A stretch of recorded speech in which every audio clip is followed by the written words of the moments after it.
आपको 3 पॉइंट दिए हैं, ठीक। तो सबसे पहले ये पता लगाते हैं कि 3 पॉइंट्स कोलिनियर हैं कि नहीं है। जब कोलिनियर होंगे तब इन ऑप्शन के बारे में डिस्कशन करेंगे।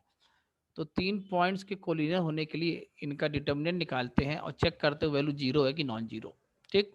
तो क्या बनेगा, माइनस साइन, वही x1 y1 1, x2 y2 1, x3 y3 1 कर रहे हैं, minus cos beta 1, cos beta minus alpha sign beta 1, and last one is cos beta minus alpha plus theta sine beta minus theta, और ये आपका 1 है।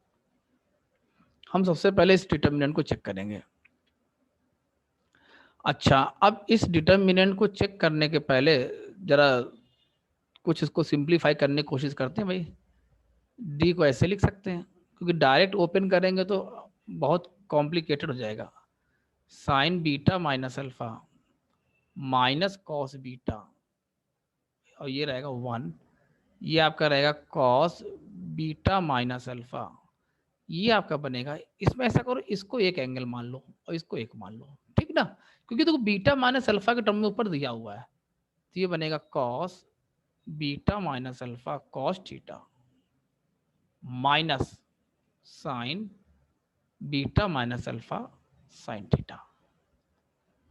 ये क्या बनेगा आपका, ये आपका साइन बीटा लिखा हुआ है, इसको लिख दीजिए sign beta cos theta minus cos beta sine theta, और ये 1 1 हो गया। तो हम ऑपरेशन करने जा रहे हैं R3 में। क्या करेंगे, R3 R3 minus sine theta times R1। तो आप देखेंगे जब इसे माइनस साइन थीटा से मल्टीप्लाई करके इसको सपरेट करोगे तो ये टर्म आपका कैंसिल हो जाएगा, और माइनस कॉस थीटा टाइम्स आपका R2। तो देखते हैं क्या बनता है। ये बनेगा minus sign beta minus alpha cos beta minus alpha. आप देखिए जैसे सब्ट्रैक्ट करेंगे आप इसको तो ये जीरो बन जाएगा, minus cos beta sine beta. हाँ, इसमें देखिए जरा, R3 में साइन थीटा टाइम्स R1, तो R1 में क्या कर रहे हैं, साइन थीटा से मल्टीप्लाई करके सब्ट्रैक्ट कर रहे हैं, तो ये टर्म कैंसिल हो जाएगा। और साइन बी सेकेंड वाले में कॉस थीटा से मल्टीप्लाई कर रहे हो तो ये टर्म कैंसिल हो जाएगा, तो जीरो बन जाएगा। 1 1 यहाँ क्या आएगा, 1 minus sign theta minus cos theta.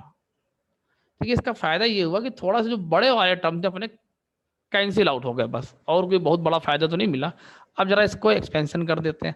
Expansion हम इसका थर्ड कॉलम के अबाउट करते हैं, नहीं थर्ड रो के अबाउट करते हैं, बड़ा आराम से हो जाएगा, एक लाइन में आंसर हो जाएगा, ठीक।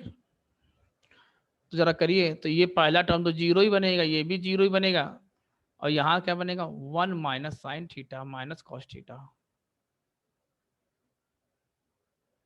मल्टीप्लाइड बाई इसका मल्टीप्लिकेशन इससे, इसका मल्टीप्लिकेशन इससे। तो ये आपका बनेगा, हम मल्टीप्लिकेशन का टर्म यहाँ लिखे दे रहे हैं, ठीक है ना। तो ये बनेगा आपका cos beta minus alpha cos beta minus sign beta minus alpha sign beta. तो आप देखिए फॉर्मूला लिखा हुआ है, cos A cos B minus sign A sine B. ये फॉर्मूला किसका होता है, ये फॉर्मूला किसका होता है भाई, कॉस ए प्लस बी का होता है मेरे ख्याल से, कि कॉस ए माइनस बी का होता है। देखिए ध्यान से, ये फॉर्मूला होता है कॉस ए प्लस बी का, तो कॉस 2 बीटा माइनस एल्फा। तो कुल मिला के आपके जो ये डिटर्मिनेंट हमने जो निकाली है उसकी वैल्यू आएगी 1 minus sign theta minus cos theta into multiplied by cos 2 beta minus alpha. बात क्लियर होगी मेरे ख्याल से।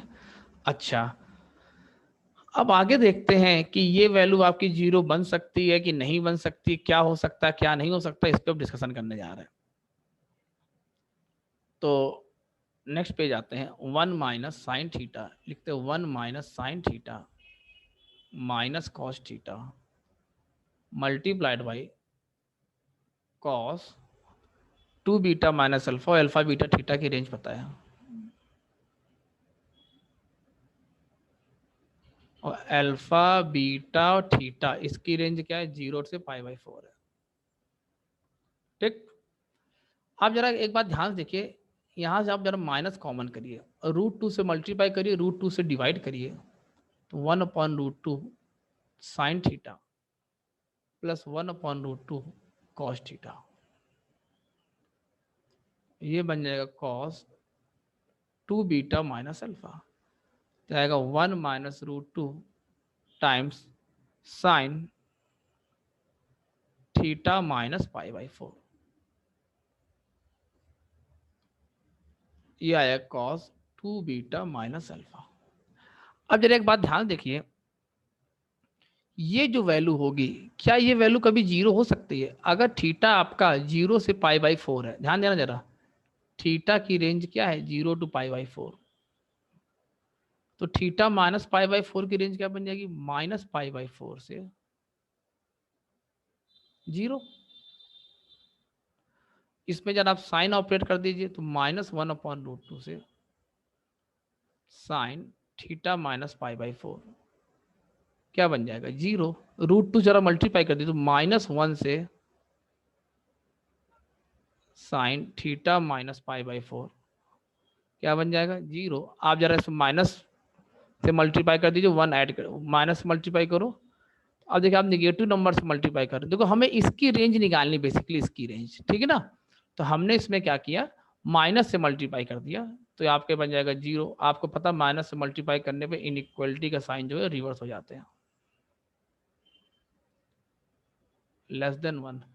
ठीक, आप क्या करिए, आप 1 ऐड कर दीजिए, तो 1 आप जैसे ही ऐड करेंगे तो ये वैल्यू ऐसे बन जाएगी।